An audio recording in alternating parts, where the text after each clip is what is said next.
Құдай аспан домалақ ғалам. Жо, мен өз сенімділік, саған сенімділік. Сен берген қазақ тілімді, саған сенімділік тілімді білем. Құдай аспан домалақ ғалам. Мәңгі жаратқан 5000 жылы болған бір жаратқан.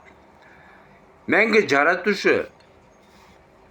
Және өз мамандықпен өз тілімді білем. Жынды білімге ұрлықшы ретінде өз тілімді білем. Өз тәртіп құрағыммен.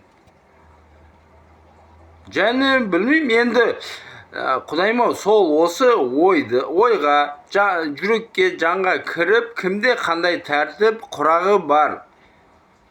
Соны бәріне айтып берші. Сен 100% істегіш, білгіш, 100% бәрін білгіш болсын. Әрбір ойды, жанның ойын, дененің ойын, мидың ойын, жүректің ойын білсен. Білмейм. 100% ең биік күш, домалақ ғалам, жарық аспан, Құдайдық. Аумин.